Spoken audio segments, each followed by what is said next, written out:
Namaskar and welcome to yet another edition of Insight. I am Charukar. In this edition, we will be talking about the public distribution system. The Supreme Court appointed Central Vigilance Committee to take a look into the public distribution system has given several recommendations in fact, but the biggest recommendation that is being talked about right now is about the deprivatization of fair price shops, the shops through which principally the PDS operates. This committee feels that this fair price shops should not be under the ownership of private individuals. They should either be nationalized or given to self-help groups. What kind of impact can this have on the public distribution system? There are several other recommendations also that Justice Wadhwa committee makes. So in this edition of Insight, I'll be trying to find out what kind of impact can these recommendations have on the public distribution system. Can it bring about an overhaul, or is there no hope at all for the public distribution system as it exists now? So all that and much more in this edition of Insight.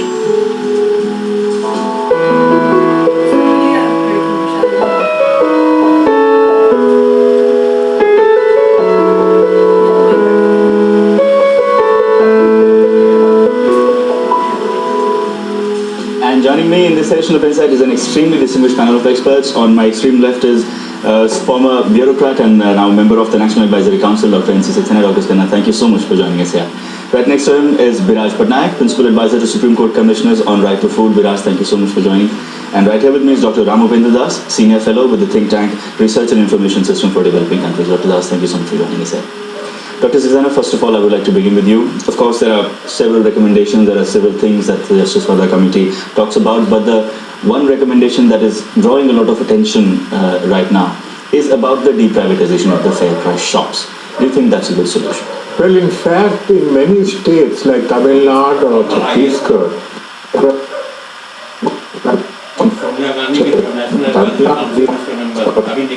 states, at least in some areas, shops are being run by the self-help groups. To that extent, this suggestion is welcome, that there should be greater accountability if these shops are run by people's organizations.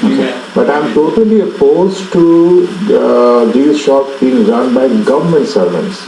So therefore, deprivatization should not mean, or nationalization should not mean, that government servants who are equally corrupt and they would never be present in tribal areas, they are indisciplined, and I would not like them to run these shops.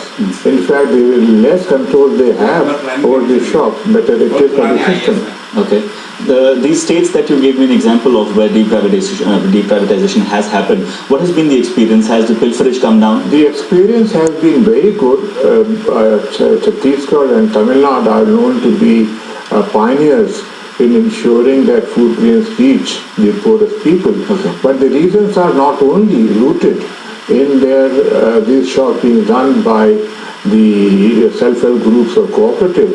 The reasons are that in these states you have almost universal PDS, and the state governments invest a great deal of their money in giving subsidies and in enlarging the number of beneficiaries.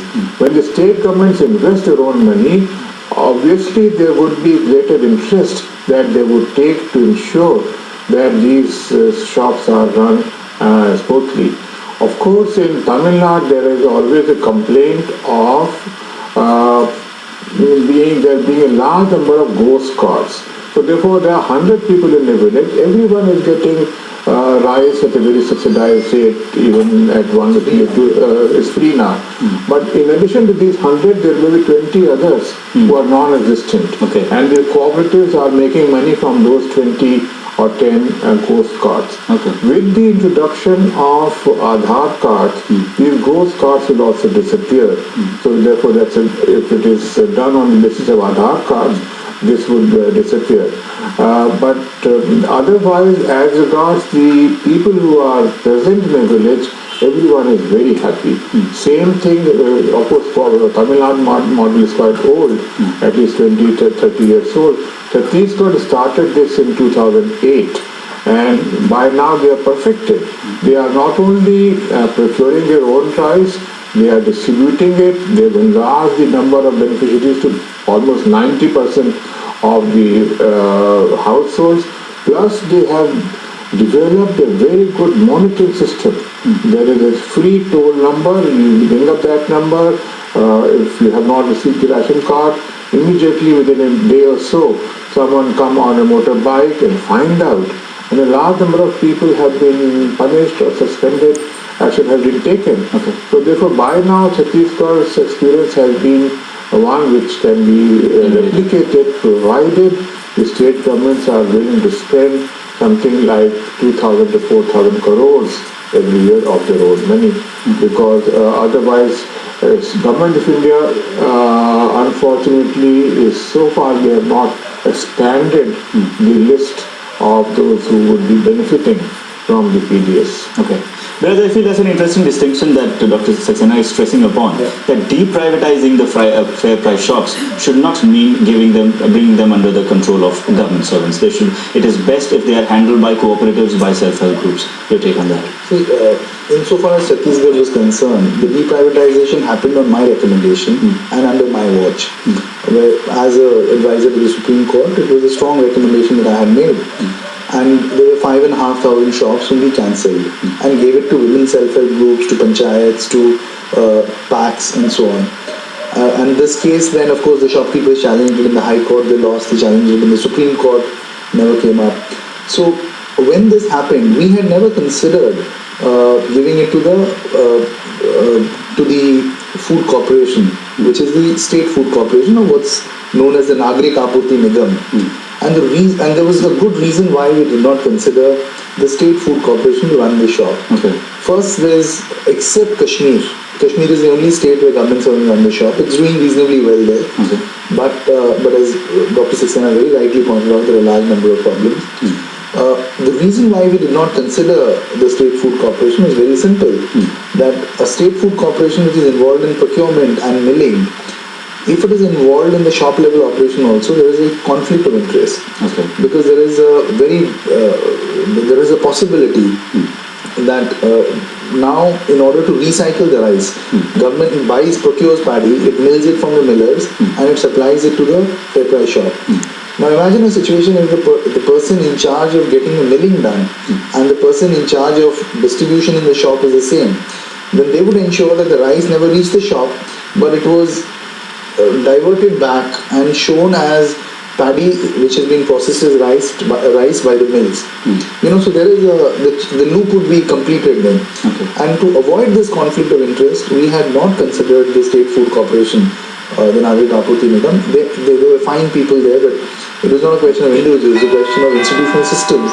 We did not think it was a very good idea. Okay. On the other hand, I think what Justice Wadhwa is essentially saying is we need to deprivatize. That is not just a welcome step, it's an imperative step. It's not the only thing that needs to be done. It's not a sufficient condition for driving PDS reforms. I hope in this show we'll talk about some of the other issues. Yeah. But it has become one of the necessary conditions. Yeah. And now with the East Godavari model, the Aadhaar enabled East Godavari model in Andhra Pradesh, who owns the shop itself will become irrelevant. If you have a last mile authentication, irrespective of who runs the shop, grain will reach the people. But the point is that if whoever runs the shop, even if you deprivatize, you still need to increase commissions, you still need to do doorstep delivery, you still need to eliminate ghost cards, as Dr. Saxena said, and most importantly, you need to enlarge the ambit. And you need to do all of this with the kind of vision that Dr. Raman Singh, Chhattisgarh's Chief Minister, had to take comprehensive reforms on board. Okay. It wasn't a magic bullet. It was not one solution, but a whole basket, a whole slew of reforms which were undertaken. Okay. And I think that's very, very important to recognize. Okay. Dr. Das, first to begin with, your take on the deprivatization. Very important points have already been covered, but I would like to situate this in the larger context of food insecurity or corruption. I think the spirit of this judgment is to tackle corruption, and that should be very clear. And consideration that the food insecurity in our country is not because of the shortage of food, but the distributional problem. Yeah. And I guess, the example of Chhattisgarh, especially the way they have done this, with the help of e-governance through smart cards, I think that is the way forward. And some of the vigilance mechanisms that can be set in place, this could perhaps be an employment generation opportunity for women and many underprivileged people. So therefore, I think in the context of tackling corruption and also improving the distribution system, I guess this is a very welcome step. Okay. And about the distinction between deprivatization and nationalization, that government servants should not be doing. I think again the panel has said that the states should not be seen as holding fair price shops that are corrupt. So in the spirit of tackling corruption, where you want to dealing state subjects actually not being connected with any corrupt practices, again this is a very welcome step. Okay. Dr. Das here brought our attention to the use of technology. Of course, Viraj also talked about it. This is also one of the recommendations that figure the sort of make up the spirit of the recommendations of the Justice Sabha Committee. First of all, the end-to-end computerization of the PDS, which has long been stressed, but very little progress has been achieved as far as the overall picture of the country is concerned. How much of a progress in your assessment is being made, and how much potential does that have? In fact, potential is immense, but the progress is state-wise varies from state to state. Some states have made somewhat good progress. Gujarat, Odisha, Chhattisgarh, Himachal Pradesh, they have made good progress, but there are other states which are lagging behind. It is, computerization of course is very important, but it is also necessary that Government of India evolves a system of monitoring and finding out what is happening. Today, it's very unfortunate that despite the fact that it is known that leakages are 60%, which means that the 60,000 crores is the total subsidy amount, leakages would amount to about 36,000 crores. Government of India is not monitoring the program, not evaluating it through independent third-party research organizations and finding out what is happening. Which are the states where leakages are coming down, which are the states where leakages are not getting reduced. If we start this kind of a survey and then ask the state governments what is called naming and shaming them, then the states will take more interest. Today, the situation in many states like UP, Jharkhand, etc. is that these states think it is Government of India's money, why should we bother?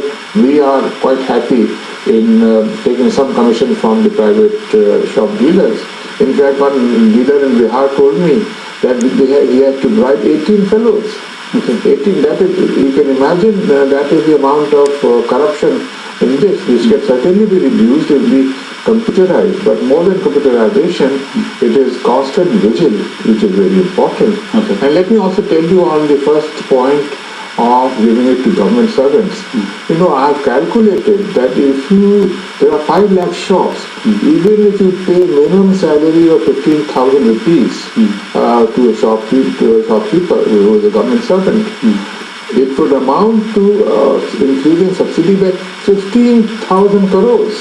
15,000 crores would be the expenditure just on government salaries. Forget about the leave salary and pension, and then absenteeism and their own corruption, and then you can imagine. Instead of reducing the amount that we spend on subsidies, it will actually go up. It will not only go up, public satisfaction will further go down. Right.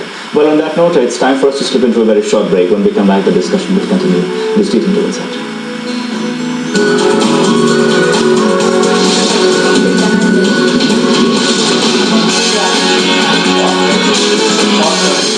ये है mister Khanna. नियमित दिनचर्या इनकी